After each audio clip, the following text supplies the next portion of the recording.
Hypertrophy is not everything. All right, what's up? I'm back, and a little different scenery for today.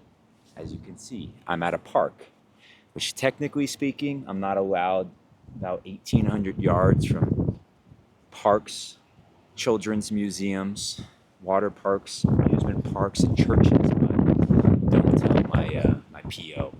And hopefully the wind is not too bad. Of course, the day I choose to do this, it's super freaking windy, and I don't have that little dead rat thing. So whatever. All right, so let's go into today's topic, which is going to be hypertrophy is not everything. And this is just something I was talking to one of my clients with this morning.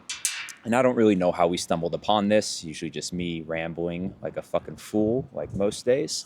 But kind of let me explain, because I know this is going to be a sensitive subject for a lot of people, because we all want the gains and we all want to look good.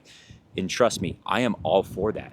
And if I'm being honest with you, like if you go through the history of my own personal training and even like my own training and my own personal training business as well, I'd probably say overwhelming majority, 90% plus, has been hypertrophy. But this is something that has started to shift a little bit more as I learn more and I get more confident in my training and my programming and things like that, and know how to program and regress and progress some of these more athletic-based movements, which is what we're going to get into. And this could also just be my own kind of echo chamber that I see on social media. So again, with all these videos that I'm doing, it's just these kind of take with a grain of salt. It's what's in my brain. It's not gospel, whatever. I don't know shit at the end of the day. But one thing I do see, and again, like I said, this could be my own specific echo chambers. I follow some good coaches. And people will ask about, what do you think about this exercise? What do you think about that exercise? And generally they'll not, some of them will give these absolutes of, no, that's shit. That's horrible. This has no place in any program whatsoever. Now, I guess, I don't know if this is like assumed context that is either missing, or maybe they've already said ad nauseum and they don't want to say it anymore, is for a specific quality. So I follow a lot of people in the hypertrophy, in the bodybuilding space, and they'll get questions and they'll be like, so let's take like a Zercher, any type of Zercher squat. And it would just instantly be like, no, that's stupid. Any type of deadlift from the floor, no, that's stupid, or whatever. And I think this can be very, very confusing for the average consumer. And again, I'm filling in gaps. I don't know how, their current level of understanding of fitness and exercise and stuff like that. But it is something that kind of bugs me. And every time I read these, I'm kind of like, I hope they understand that this guy is just talking about this very, very specific quality of building muscle, which in my opinion, I don't think is that hard to understand, and pick out exercise to drive that adaptation further. So just something that bugs me and is kind of confusing, especially for the normal population. And then another thing that I want to follow up with that also kind of bugs me and I think is kind of ironic and funny is, I've seen some even Gen Pop trainers or whatever, where it's like they kind of hide and kind of run away from these more, athletic type movements. And what I mean by that, it could be any type of jump, any type of plyo, acceleration, deceleration, change of direction, ankle stiffness, blah, blah, blah, blah, blah, building tolerance and capacity to these different kind of training qualities. And, it's like, they'll give this like, they're not an athlete or whatever, yet they train all bodybuilding. It's like, do you not understand the irony of this? That the skill set of athleticism, broad athleticism, is going to have more carryover to just life than bodybuilding. And there's a greater chance for them of just, again, doing athletic pursuits in their life, whether that's couch to 5K or running after their kids or lifting something heavier, needing to throw something like that. That happens very, very consistently in life when compared to stepping on a bodybuilding stage. I'd probably say, 99% of these people that are asking these questions to these, hypertrophy specific coaches will never, ever prep or get onto a bodybuilding stage whatsoever.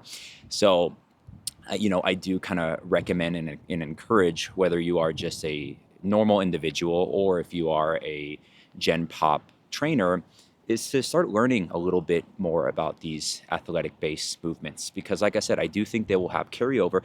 And I think also if you do this correctly, you're not going to take away from any type of bodybuilding hypertrophy gains as well too, especially knowing the fact that you're going to have some serious diminishing returns over a prolonged period of time, whether that's just years of training the same thing or even within that session, you know. And I think there's also ways to pair in athleticism to where we're checking a lot of different boxes, whether this is, hey, we're smashing some different zone 2, or just adding to engagement or novelty, et cetera, et cetera. So, for example, today, my clients on, we're going into month 4, and this is when I'll start introduce some of these movements again. And you need to learn how to regress and scale them. And that's another thing. I do think there's coaches that just don't really know how to do that properly, and they get nervous about injuring and whatever, which is totally understandable.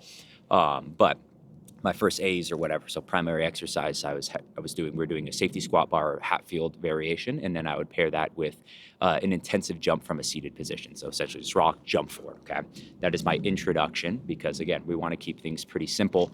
Probably even more ideal to jump up on a box, because there's less forces on the body or whatever that you have to absorb, but then there's also, you have to get up on a box, so whatever. But this is a good way. It was A1, A2. We're going to do 6 squats here, and then we're going to go into 4 jumps for today. And this is a good way to add in some athleticism to where, again, we're building tolerance and capacity to ground reaction forces, to stiffness in the ankles, and whatever, absorption through the hips, knees, blah, blah, blah, blah, blah. While we're not really taking up much time, I probably would have just rested in that time. So there's good ways to squeeze in some of these, again, athletic qualities to where you're not taking away from any gains. All you're doing is adding and adding and adding. And I do think that some of these things are just going to add to just value. And I explained to the client, because I explained exactly what's going on. Why did I add this in? Why do I think this is important? And also, talk honestly and candidly with my clients of like, let's try this, see if you like it. If you don't like it, dude, I'm not married to any freaking thing. So for this individual who's pretty damn open to try these things, I'm like, let's do it. And then after I explain it, he's entirely bought in, and we have this trust together. And I'm so glad that he said this, because this is kind of my model, but he's just like, I kind of want to be ready for anything that life throws at me, So, and he's big on, he wants to change body composition, look good and feel good, all this stuff, which I'm huge at. Honestly, that's probably my number one. So that's why I'm like, hope people don't just instantly dislike it, because I'm like, dude, I want to look fucking good, dude. It actually bothers me when people are like, this is about health, not vanity. It's like, fuck that, dude. I want to look fucking great too. But I also want to be a capable fucking machine. I know that sounds so goddamn corny, but I want to be so capable with whatever life throws at me. And I do see people getting injured because they did like years ago, I remember I had a client that he tore his calf playing fucking kickball, a rec beer kickball league. And if I was the trainer that I am now back then, I don't know if that would have happened, because we would have worked on some of these athletic maneuvers and whatever, and built tolerance and capacity for him specifically for that lower limb. So again, I don't know. And I don't like playing this rewind game and whatever, what we could have changed, blah, blah, blah, blah, blah, because there's nothing I can do about it, because I don't have a time machine. But again, my challenge to any of you out there, whether you're just a normal person or a trainer, is start learning about some of this stuff. Start learning how to scale down, start learning about the value this adds, start learning about the potential carryover it can have to life, to make your clients just, again, a more capable vessel all around. And I think this will only help with everything from adding value to your training and buy-in, and then also just adding value to their life and making them feel a lot more comfortable and confident at whatever life can throw at them. All right, so we're 8:45 in. I'm gonna stop right here. Let me know what you think. Do you think that some of these, athletic qualities have a place in general population, or whoever the people that you train is? What are different things that you have changed in your, whether you're training or you're training for your clients? And just overall, what do you think about this message? Agree, disagree, indifferent, blah, blah, blah, blah, blah.